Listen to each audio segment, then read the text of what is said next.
আজকে আমরা নবম শ্রেণীর মাইতিবেড়া সাঁতরার ভৌতবিজ্ঞান ও পরিবেশ পরিচয় এই বইটার চ্যাপ্টার 4.4 অ্যাসিড ক্ষার লবণ তার অনুশীলনীতে যে প্রশ্নগুলো আছে তার উত্তরগুলো সমাধান করব। তোমাদের যদি ভিডিওগুলো ভালো লাগে তাহলে লাইক, শেয়ার ও কমেন্ট করে জানিও, চ্যানেলটি সাবস্ক্রাইব করো। আমার একটা অঙ্কের চ্যানেল আছে WB ম্যাথস ওয়ার্ল্ড, সেখানে গণিত প্রকাশের কোষে দেখি সমস্ত অঙ্ক সমাধান করা আছে। তার লিংক আমি এই ভিডিও ডেসক্রিপশন বক্সে দিয়ে দেব, আর ওপরের আই বাটনে ক্লিক করলেও সেই চ্যানেলটা দেখতে পাবে। প্রথমে সঠিক উত্তরটি নির্বাচন করো। MCQ, প্রতিটি প্রশ্নের মান 1। প্রশ্ন 1, অ্যাসিড জলীয় দ্রবণে উৎপন্ন করে, উত্তর হবে অপশান বি H+ আয়ন। প্রশ্ন 2, নির্দেশক হিসাবে ব্যবহৃত হয়, উত্তর হবে অপশান সি মিথাইল অরেঞ্জ। প্রশ্ন 3, নাইট্রোগ্লিসারিন তৈরি করতে ব্যবহার করা হয়, উত্তর হবে অপশান এ নাইট্রিক অ্যাসিড।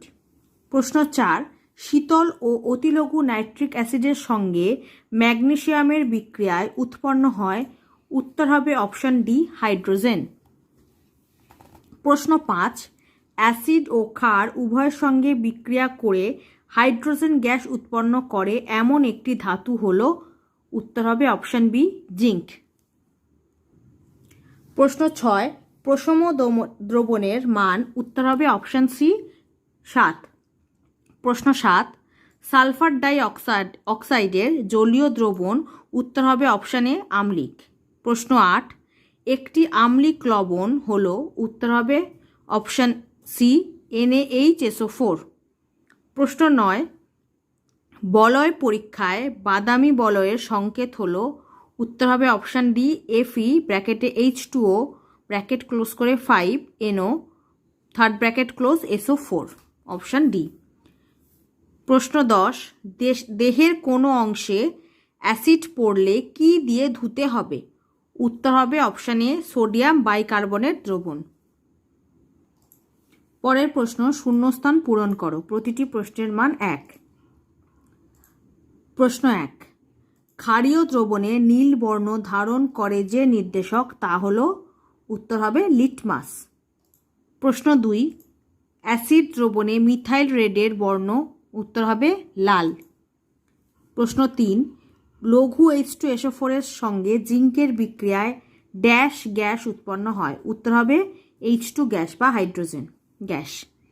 প্রশ্ন 4, ড্যাশ দ্রবণে H2SO4 যোগ করলে সাদা অধক্ষেপ উৎপন্ন হয়, উত্তর হবে বেরিয়াম ক্লোরাইডের। বেরিয়াম ক্লোরাইডের দ্রবণে H2SO4 যোগ করলে সাদা অধক্ষেপ উৎপন্ন হয়।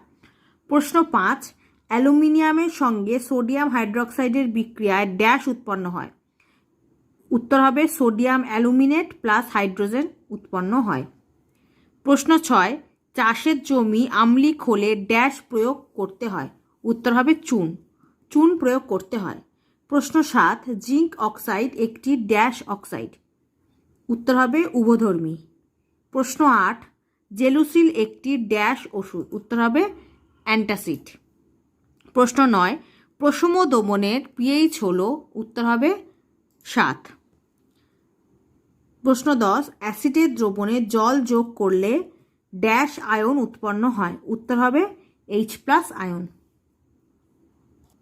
পরের প্রশ্ন, সত্য না মিথ্যা লেখো। প্রতিটি প্রশ্নের মান 1। প্রশ্ন 1, মানবদেহে উৎপন্ন জৈব অ্যাসিড হল HCl, এটি সত্য। প্রশ্ন 2, পেট্রোলিয়াম শোধনে NaOH ব্যবহৃত হয়, এটিও সত্য। প্রশ্ন 3, Na2SO4 হলো একটি অ্যাসিড লবণ, এটি মিথ্যা। প্রশ্ন 4, অ্যাসিটিক অ্যাসিড হলো মৃদু অ্যাসিড, এটি সত্য।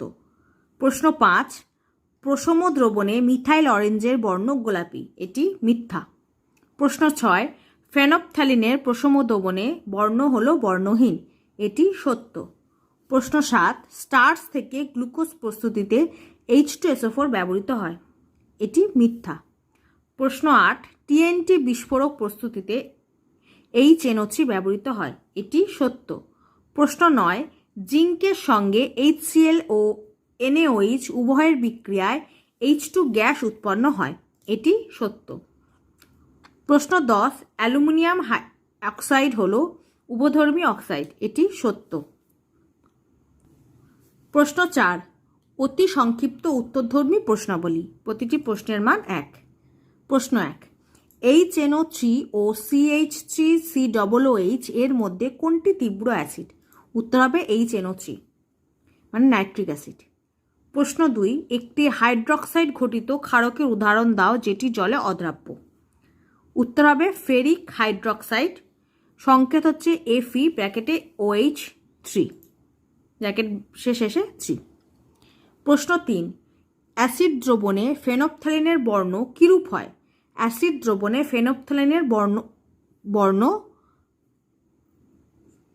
বর্ণহীন হয়। প্রশ্ন 4, একটি উভধর্মী অক্সাইডের উদাহরণ দাও। একটি উভধর্মী অক্সাইডের উদাহরণ হলো জিঙ্ক অক্সাইড বা ZnO। প্রশ্ন 5, সোডিয়াম কার্বনেটের জলীয় দ্রবণে 1 ফোঁটা ফেনপথ্যালিন যোগ করলে কি দেখা যাবে? সোডিয়াম কার্বনেটের জলীয় দ্রবণে 1 ফোঁটা ফেনপথ্যালিন যোগ করলে লালচে বেগুনি রঙের বর্ণ দেখা যাবে। প্রশ্ন 6, আম্লিক অক্সাইড জলে দ্রবীভূত হয়ে কি উৎপন্ন হয়? আম্লিক অক্সাইড জলে দ্রবীভূত হয়ে অ্যাসিড উৎপন্ন করে। কি উৎপন্ন করে? অ্যাসিড উৎপন্ন করে। প্রশ্ন 7, এমন একটি ধাতুর নাম লেখো যা নাইট্রিক অ্যাসিডের সঙ্গে বিক্রিয়া করে হাইড্রোজেন গ্যাস উৎপন্ন করে। ম্যাগনেসিয়াম ধাতুর সঙ্গে নাইট্রিক অ্যাসিড বিক্রিয়া করে হাইড্রোজেন গ্যাস উৎপন্ন করে। তাহলে ম্যাগনেসিয়াম ধাতু এমন একটি ধাতু যার সঙ্গে নাইট্রিক অ্যাসিড বিক্রিয়া করে হাইড্রোজেন গ্যাস উৎপন্ন করে। প্রশ্ন 8, জিঙ্ক ও সোডিয়াম হাইড্রক্সাইডের বিক্রিয়ায় কি উৎপন্ন হয়? জিঙ্ক ও সোডিয়াম হাইড্রক্সাইডের বিক্রিয়ায় সোডিয়াম জিঙ্কেট ও হাইড্রোজেন গ্যাস উৎপন্ন হয়। প্রশ্ন 9, ক্ষার ধর্মের জন্য দায়ী কোন আয়ন? ক্ষার ধর্মের জন্য দায়ী হাইড্রক্সিল আয়ন। প্রশ্ন 10, একটি দ্রবণের pH মান 10, দ্রবণটি আম্লিক, ক্ষারকীয় না প্রশম? একটি দ্রবণের pH মান 10 হলে দ্রবণটি ক্ষারকীয়। প্রশ্ন 11, পুকুরের জল আম্লিক হলে কি করতে হবে? পুকুরের জল আম্লিক হলে চুন প্রয়োগ করতে হবে। প্রশ্ন 12, ক্ষারকীয় অক্সাইড জলীয় দ্রবণে কি উৎপন্ন করে? ক্ষারকীয় অক্সাইড জলীয় দ্রবণে ক্ষার উৎপন্ন করে। প্রশ্ন 13, কিসের প্রভাবে মার্বেল পাথরের স্মৃতিসৌধ ক্ষতিগ্রস্ত হয়? অ্যাসিড বৃষ্টির প্রভাবে মার্বেল পাথরের স্মৃতিসৌধ ক্ষতিগ্রস্ত হয়। প্রশ্ন 14, প্রশমন ক্রিয়ায় কোন দুটি আয়ন যুক্ত হয়ে জল উৎপন্ন করে? প্রশমন ক্রিয়ায় H+ আয়ন ও OH- আয়ন, এই দুটি আয়ন যুক্ত হয়ে জল উৎপন্ন করে। প্রশ্ন 15, একটি অ্যান্টাসিডের উদাহরণ দাও। একটি অ্যান্টাসিডের উদাহরণ হলো জেলুসিল। প্রশ্ন 16, একটি ক্ষারকীয় লবণের উদাহরণ দাও। একটি ক্ষারকীয় লবণের উদাহরণ হলো ক্ষারকীয় লেড ক্লোরাইড। প্রশ্ন 17, একটি শমিত লবণের উদাহরণ দাও। একটি শমিত লবণের উদাহরণ হলো সোডিয়াম ক্লোরাইড। প্রশ্ন 18, মৃদু অ্যাসিড ও তীব্র ক্ষারের প্রশমনের উপযুক্ত নির্দেশকের নাম কি? মৃদু অ্যাসিড ও তীব্র ক্ষারের প্রশমনের উপযুক্ত নির্দেশকের নাম ফেনপথ্যালিন। প্রশ্ন 19, চোয়া ঢেকুর উঠলে ডাক্তারবাবু কি ওষুধ খেতে বলেন? চোয়া ঢেকুর উঠলে ডাক্তারবাবু অ্যান্টাসিড খেতে বলেন। পরের প্রশ্ন, বাম স্তম্ভের সঙ্গে ডান স্তম্ভ মেলাও। HNO3 প্রস্তুতি, এটা হবে অপশান 2 H2SO4। বি, বলয় পরীক্ষা, এটা হবে অপশান 1 নাইট্রিক অ্যাসিড। সি, রঞ্জক শিল্পে, এটা হবে অপশান 4 HCl। ডি, সাবান উৎপাদনে, এটা হবে অপশান 3 NaOH। পরের প্রশ্ন, সংক্ষিপ্ত উত্তরধর্মী প্রশ্নাবলী। প্রতিটি প্রশ্নের মান 2। প্রশ্ন 1, আরহেনিয়াসের মতানুসারে অ্যাসিড কাকে বলে?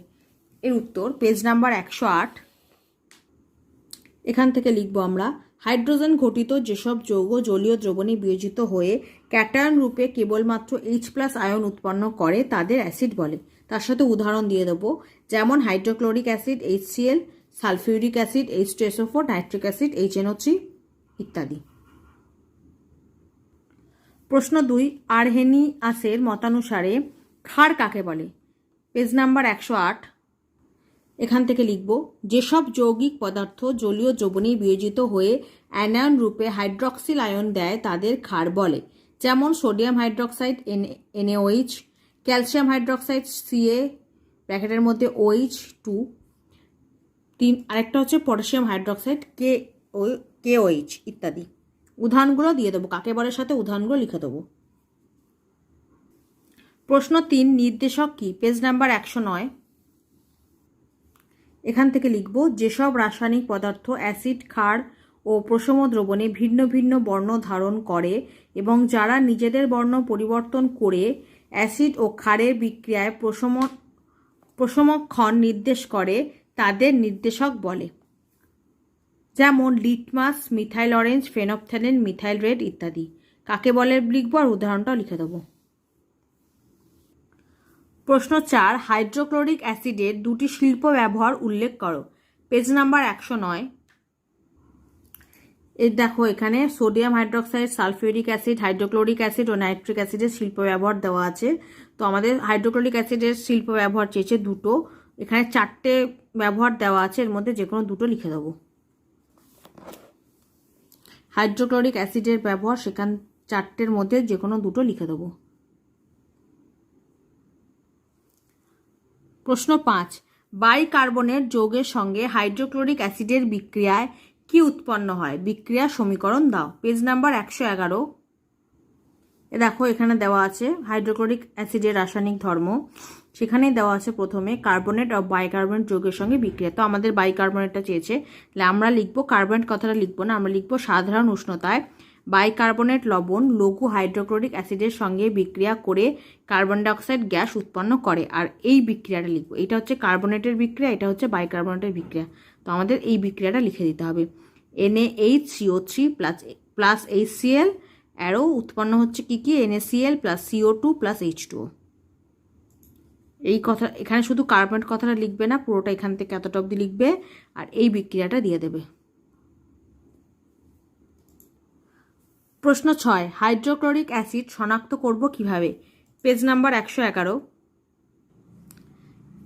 দেখো, এখানে দেওয়া আছে হাইড্রোক্লোরিক অ্যাসিডের শনাক্তকরণ, এখান থেকে এতটা লিখে দেবো। হাইড্রোক্লোরিক অ্যাসিডের মধ্যে সিলভার নাইট্রেট দ্রবণ যোগ করলে সিলভার ক্লোরাইডের সাদা অধক্ষেপ উৎপন্ন হয়, যা নাইট্রিক অ্যাসিডে অদ্রাব্য কিন্তু অতিরিক্ত অ্যামোনিয়াম হাইড্রক্সাইডে দ্রাব্য। বিক্রিয়াটাও লিখে দেবো। AgNO3 প্লাস HCl উৎপন্ন হচ্ছে AgCl, নিচে আরও প্লাস HNO3, এখান থেকে এতটা। প্রশ্ন 7, সালফিউরিক অ্যাসিড শনাক্ত করবে কিভাবে? Page number 110। একদম শেষে দেখো লেখা আছে সালফিউরিক অ্যাসিডের শনাক্তকরণ, এখান থেকে আমাদের লিখতে হবে লঘু বা গাঢ় সালফিউরিক অ্যাসিডের সঙ্গে বেরিয়াম ক্লোরাইডের, পরের পাতায়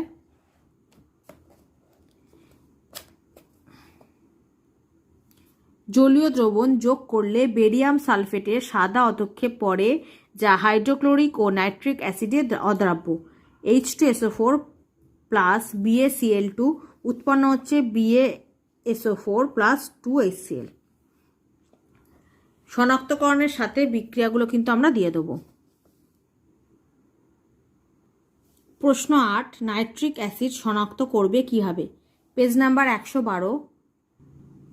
এই যে নাইট্রিক অ্যাসিডের শনাক্তকরণ, এখানে বলয় পরীক্ষাটা লিখতে হবে আর বিক্রিয়াটা লিখতে হবে। এখান থেকে এতটা বলয় পরীক্ষা আর বিক্রিয়া পুরোটা লিখতে হবে, বিক্রিয়া 3টে লাইনই, এখান থেকে এতটা।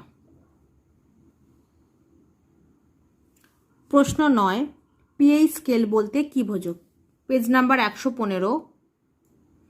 এর উত্তরটা হবে, দেখো পিএইচ স্কেল এখান থেকে আমাদের লিখতে হবে, যে ব্যবস্থার মাধ্যমে কোনো দ্রবণ কতটা আম্লিক বা কতটা ক্ষারকীয় বা প্রশম কি না তা পরিমাপ করা হয় তাকে পিএইচ স্কেল বলে। প্রশম দ্রবণের, যেমন জলের পিএইচ মান হয় 7, আম্লিক দ্রবণের পিএইচ মান 7-এর থেকে কম 0 পর্যন্ত হয়, ক্ষারকীয় দ্রবণের পিএইচ মান 7-এর থেকে বেশি 14 পর্যন্ত হয়। এখান থেকে এতটা। পিএইচ স্কেল কি? তার উত্তর। প্রশ্ন 10, আম্লিক অক্সাইড কাকে বলে? Page number 116। এই যে দেখো লেখা আছে আম্লিক অক্সাইড। এখান থেকে আমরা লিখব, যেসব অক্সাইড জলে দ্রবীভূত হয়ে অ্যাসিড উৎপন্ন করে এবং ক্ষারক বা ক্ষারের সঙ্গে বিক্রিয়া করে লবণ ও জল উৎপন্ন করে তাদের আম্লিক অক্সাইড বলে। অধাতুর সঙ্গে অক্সিজেনের বিক্রিয়ায় আম্লিক অক্সাইড উৎপন্ন হয়, যেমন carbon dioxide, CO2, sulphur dioxide, SO2, phosphorus pentoxide, P2O5 ইত্যাদি। এখান থেকে এতটা। উদাহরণগুলো কিন্তু লিখে দেবো। প্রশ্ন 11, ক্ষারকীয় অক্সাইড কাকে বলে? Page number 117। এখান থেকে আমরা লিখব, যেসব অক্সাইড জলে দ্রবীভূত হয়ে ক্ষার উৎপন্ন করে এবং অ্যাসিডের সঙ্গে বিক্রিয়া করে লবণ ও জল উৎপন্ন করে তাদের ক্ষারকীয় অক্সাইড বলে। ধাতুর সঙ্গে অক্সিজেনের বিক্রিয়ায় ক্ষারীয় অক্সাইড উৎপন্ন হয়, যেমন sodium monoxide Na2O, calcium oxide CaO ইত্যাদি। এখান থেকে এতটা। প্রশ্ন 12, উভধর্মী অক্সাইড কাকে বলে? Page number 117।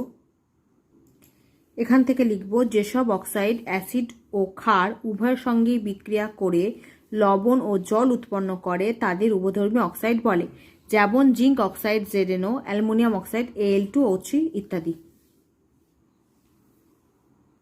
বারবার বলে দিচ্ছি, কাকে বলার সঙ্গে কিন্তু উদাহরণ দিতেই হবে ফুল মার্কস পাওয়ার জন্য। প্রশ্ন 13, প্রশমন ক্রিয়া কাকে বলে? Page number 118। এখান থেকে লিখব, যে রাসায়নিক বিক্রিয়ায় তুলাঙ্ক পরিমাণ অ্যাসিড ও তুলাঙ্ক পরিমাণ ক্ষারের মধ্যে বিক্রিয়া ঘটে এবং ওই বিক্রিয়ায় অ্যাসিড ও ক্ষারের ধর্ম সম্পূর্ণ লোপ পেয়ে লবণ ও জল উৎপন্ন হয়, সেই রাসায়নিক বিক্রিয়াকে প্রশমন বিক্রিয়া বলে। যেমন NaOH প্লাস HCl থেকে উৎপন্ন হচ্ছে NaCl প্লাস H2O। NaClটা হচ্ছে লবণ আর H2O তো আমরা জানি জল। এখান থেকে এতটা লিখব, প্রশমন বিক্রিয়া কাকে বলে? তার উত্তর। প্রশ্ন 14, অ্যান্টাসিড কি? Page number 120। একদম প্রথমেই দেখো লেখা আছে, যেসব পদার্থ, ব্র্যাকেটে হচ্ছে ক্ষারীয় পদার্থ, পাকস্থলীতে নিঃসৃত অতিরিক্ত অ্যাসিডকে সাময়িকভাবে শোষণ বা প্রশমিত করে পাকস্থলীর পিএইচ মান স্বাভাবিক রাখে তাদের অম্লনাশক বা অ্যান্টাসিড বলে। উদাহরণ দিয়ে দেবো, জেরোসিল, পলিকল, ডাইজিন, মিল্ক অফ ম্যাগনেসিয়া ইত্যাদি ওষুধগুলি হলো অ্যান্টাসিড। এখান থেকে এতটা।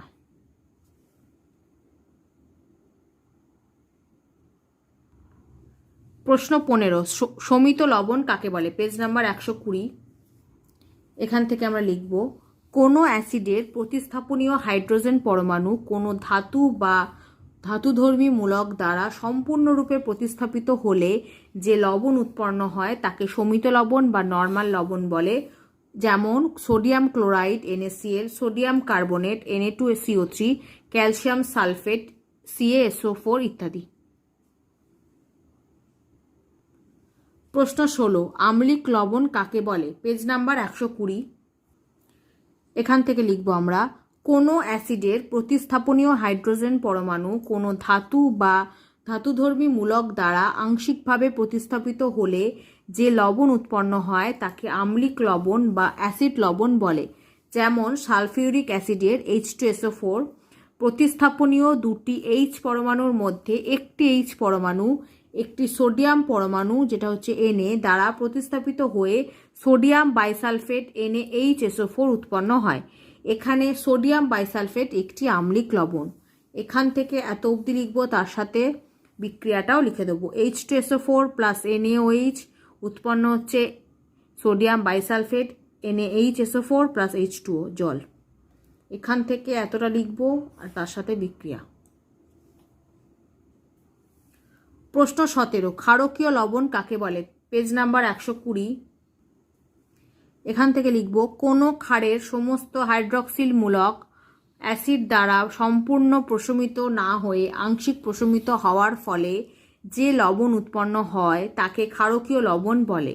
বিক্রিয়াটা লিখব, Pb ব্র্যাকেটে OH bracket close 2 plus HCl উৎপন্ন হচ্ছে PbOH ব্র্যাকেটে OH Cl প্লাস H2O। এখানে PbOHCl বা এটার নাম হচ্ছে ক্ষারকীয় লেড ক্লোরাইড বা ক্ষারকীয় লেড ক্লোরাইড হলো ক্ষারকীয় লবণ। ক্ষারকীয় লেড ক্লোরাইড, ক্ষারকীয় জিঙ্ক ক্লোরাইড ইত্যাদি হচ্ছে ক্ষারকীয় লবণ। এখান থেকে এতটা।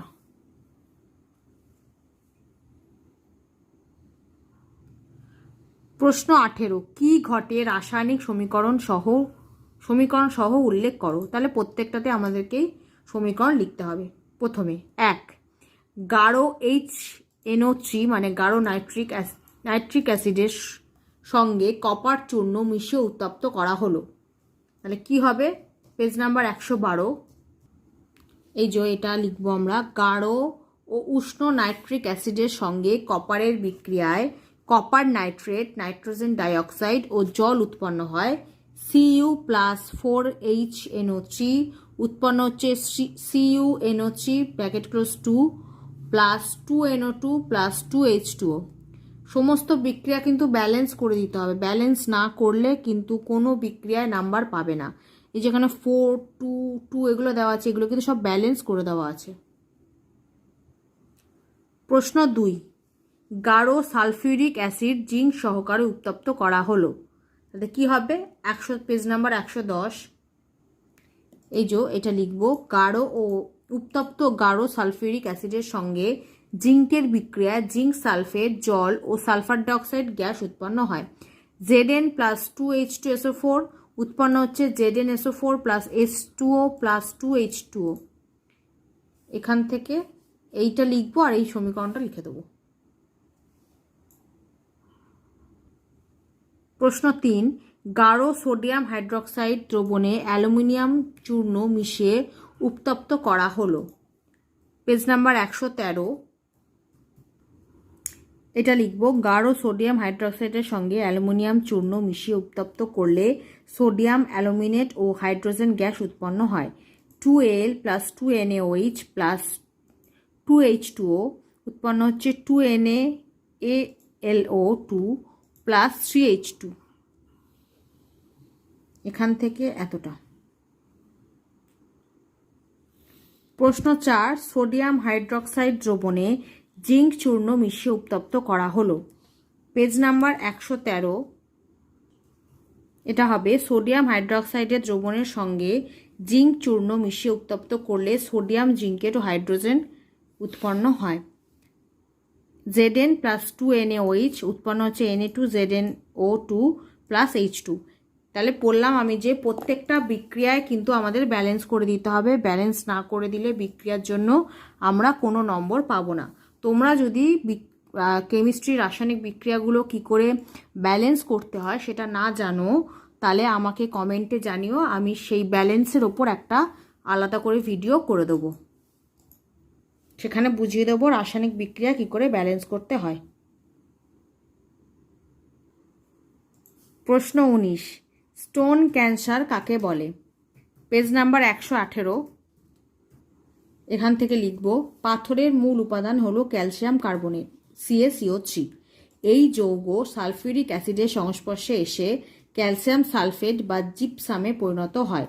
পাথরের ওপর গড়ে ওঠা এই জিপসাম এক আস্তরণের সৃষ্টি করে, কিন্তু বৃষ্টির জলে জিপসামের এই আবরণ সহজে ধুয়ে যায় এবং পাথরের ওপর স্থায়ীভাবে ক্ষত চিহ্নের সৃষ্টি হয়। পাথরের এই ক্ষতকে স্টোন ক্যান্সার বলে। বিক্রিয়াটাও লিখে দেবো, CaCO3 প্লাস H2SO4 উৎপন্ন হচ্ছে CaSO4 plus CO2 plus H2O। এখান থেকে এতটা। স্টোন ক্যান্সার কি? প্রশ্ন 20, ট্রাইটেশন কাকে বলে। পেজ নাম্বার 119, এই লাইনটা লিখব, অ্যাসিডের সাহায্যে ক্ষারকে বা ক্ষারের সাহায্যে অ্যাসিডকে প্রশমিত করার পদ্ধতিকে ট্রাইটেশন বলে। প্রশ্ন 21, বৃষ্টির জল মৃদু আম্লিক হয় কেন। এর উত্তর হবে, বৃষ্টির জলে মৃদু অ্যাসিড মিশে গেলে বৃষ্টির জল মৃদু আম্লিক হয়ে যায়। পরের প্রশ্ন, ব্যাখ্যামূলক সংক্ষিপ্ত উত্তরধর্মী প্রশ্নাবলী। প্রতিটি প্রশ্নের মান 3। প্রশ্ন 1, অ্যাসিড ও ক্ষার ব্যবহার করার সময় কিরূপ সতর্কতা অবলম্বন করবে? Page number 113। এই যে দেখো এখানে দেওয়া আছে অ্যাসিড ও ক্ষারের নিরাপদ ব্যবহার, এখান থেকে এতটা লিখতে হবে আমাদের। প্রশ্ন 2, দাঁতের ক্ষয়ের ওপর পিএইচ এর প্রভাব উল্লেখ করো। Page number 116। এই যে দেখো দেওয়া আছে দাঁতের ক্ষয়ের ওপর পিএইচ এর প্রভাব, এখান থেকে এত পর্যন্ত, এখান থেকে এতটা লিখে দেবো। প্রশ্ন 3, কৃষি জমিতে পিএইচ এর প্রভাব উল্লেখ করো আর কৃষি জমিতে চুন প্রয়োগ করা হয় কেন? Page number 116। এই যে দেখো এখান থেকে এখানে দেওয়া আছে কৃষি জমি ও মৎস্য চাষের জলাশয় পিএইচ এর প্রভাব। তা আমাদের কৃষি জমিটা চেয়েছে, এখান থেকে এতটা। আর এটার মধ্যে দুটো প্রশ্ন আছে, কৃষি জমিতে পিএইচ এর প্রভাব আর কৃষি জমিতে চুন প্রয়োগ করতে হয় কেন, দুটোরই উত্তর এর মধ্যে আছে, এখান থেকে এতটা লিখে দেবো। প্রশ্ন 4, অ্যাসিড বৃষ্টির ক্ষতিকারক প্রভাব উল্লেখ করো। Page number 118। এটা হচ্ছে অ্যাসিড বৃষ্টির প্রভাব, এখান থেকে এতটা, এই প্রভাবটাই হচ্ছে ক্ষতিকর প্রভাব, তো এখান থেকে এতটা লিখে দেবো। বিক্রিয়াটাও লিখে দেবো, এখান থেকে এতটা, পুরো প্যারাটাই লিখে নিতে হবে।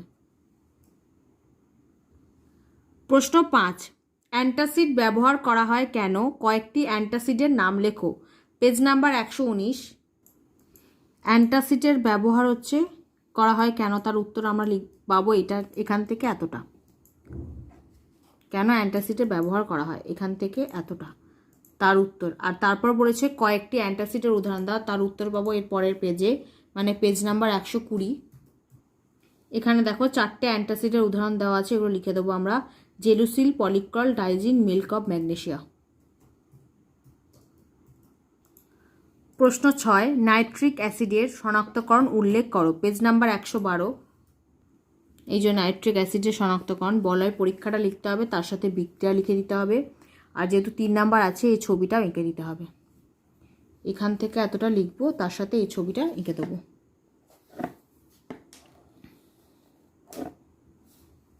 এতটা। প্রশ্ন 7, HCl, H2SO4 ও HNO3 এর একটি করে ব্যবহার লেখো। Page number 109। HCl মানে হাইড্রোক্লোরিক অ্যাসিড, H2SO4 হচ্ছে সালফিউরিক অ্যাসিড, আর HNO3 হচ্ছে নাইট্রিক অ্যাসিড। তাহলে এই 3টে অ্যাসিডের একটা করে ব্যবহার লিখতে বলেছে। এখানে 4টে করে ব্যবহার দেওয়া আছে, তার মধ্যে থেকে সালফিউরিক অ্যাসিডের ব্যবহার থেকে একটা লিখবো, হাইড্রোক্লোরিক অ্যাসিডের ব্যবহার থেকে একটা পয়েন্ট লিখবো, নাইট্রিক অ্যাসিডের ব্যবহার থেকে একটা পয়েন্ট লিখবো।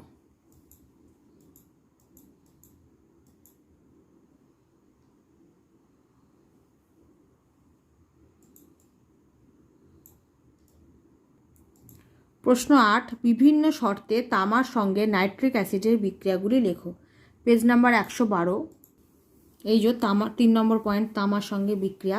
এখানে 3টে বিক্রিয়া আছে, 3 ধরনের, সেই 3টেই লিখে দিতে হবে। একটা হচ্ছে অতি লঘু শীতল নাইট্রিক অ্যাসিডের সঙ্গে তামার বিক্রিয়া, আর একটা হচ্ছে শীতল ও নাতি গাঢ় নাইট্রিক অ্যাসিডের সঙ্গে তামার বিক্রিয়া, আর একটা গাঢ় নাইট্রিক অ্যাসিড। এখান থেকে এতটা লিখব। বিক্রিয়াও লিখতে হবে, এখানে যে 1:1 লেখা আছে সেটাও লিখতে হবে, সমস্ত লিখে দিতে হবে।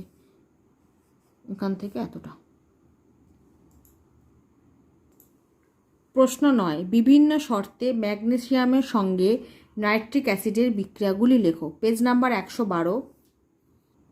এই যে 2 নম্বর পয়েন্ট, ম্যাগনেসিয়ামের সঙ্গে বিক্রিয়া, সেখানে দু রকম শর্ত আছে, এই দুটো শর্তই আমাদের লিখতে হবে। এক হচ্ছে শীতল ও অতিলঘু নাইট্রিক অ্যাসিডের সঙ্গে ম্যাগনেসিয়ামের বিক্রিয়া, আর একটা হচ্ছে শীতল ও নাতিগাঢ় নাইট্রিক অ্যাসিডের সঙ্গে ম্যাগনেসিয়ামের বিক্রিয়া। এখান থেকে এতটা লিখব উইথ রাসায়নিক বিক্রিয়া।